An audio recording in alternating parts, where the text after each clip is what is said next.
Hey, Becky Biermeyer here with you again. It's been a while. I hope you're doing well. And I think the message I've got for you today and the story that I've got for you today is something we can all relate to. So let's talk about hope.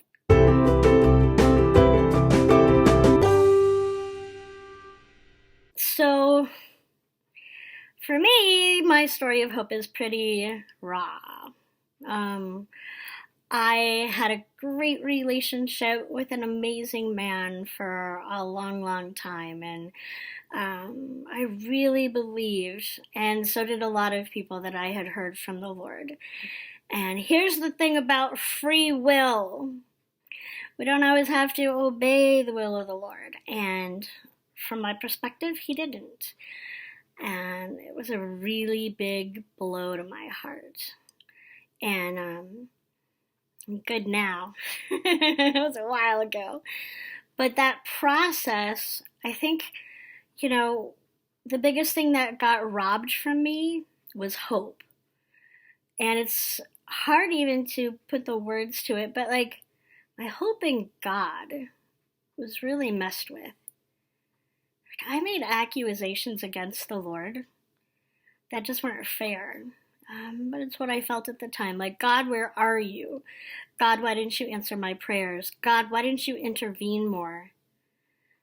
I know you've been there. Maybe you're there right now. Right now, where we're living in today, it's not an easy season.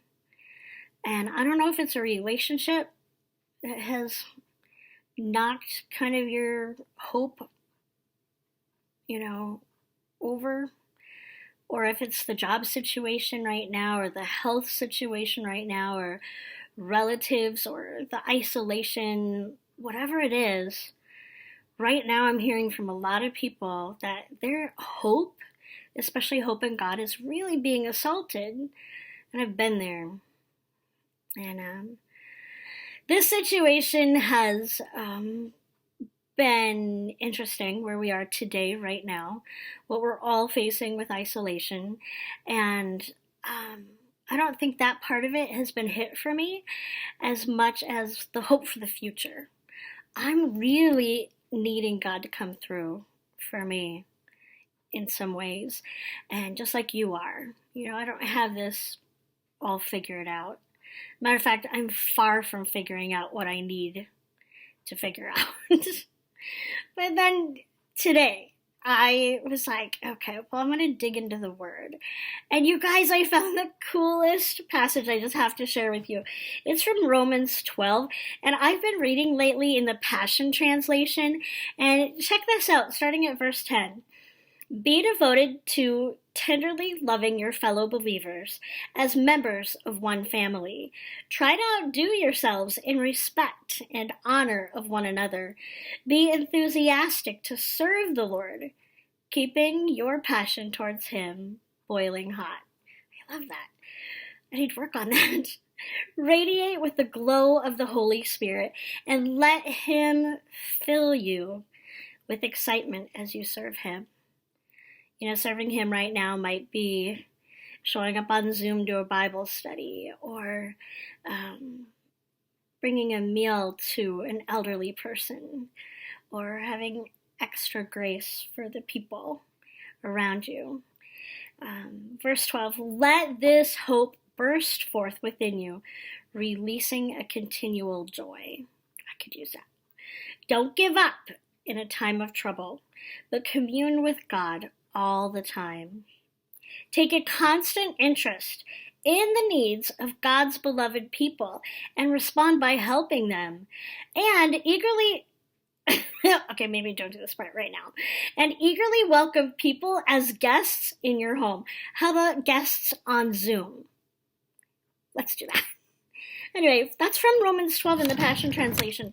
And early on, what I decided I was going to do in the season of isolation was go through my phone book on my cell phone and make a contact with each of the girls, who are now women, that I've mentored over the years.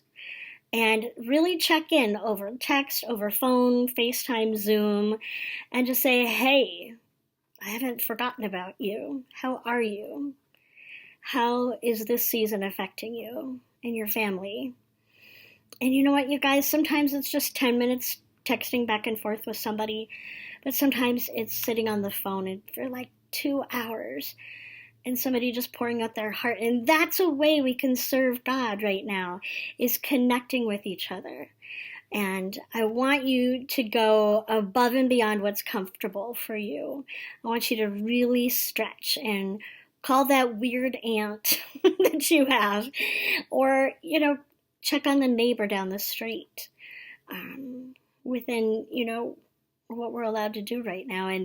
And I can tell you this, that's where a lot of my hope has come from in this season, is just those like little connections with people. Sometimes they're big connections, but most of all, connecting with God. Like for real.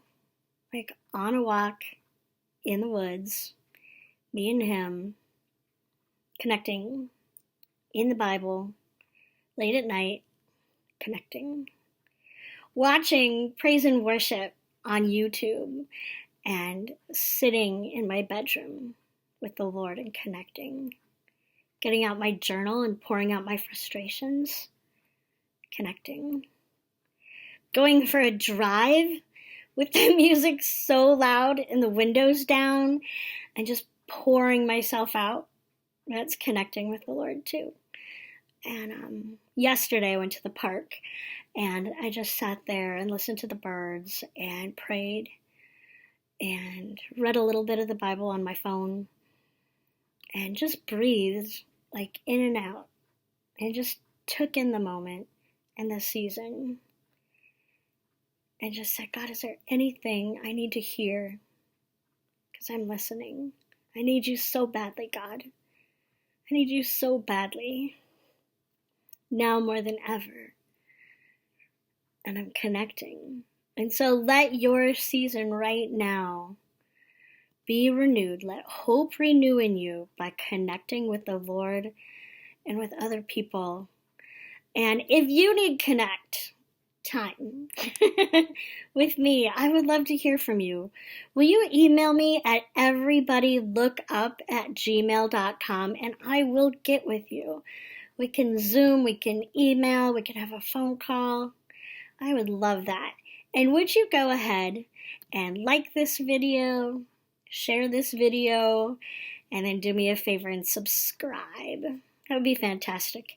So I love you. Remember, everybodylookup@gmail.com. There's a reason why I said everybody look up, right? Anyway, take care. Look forward to hearing from you.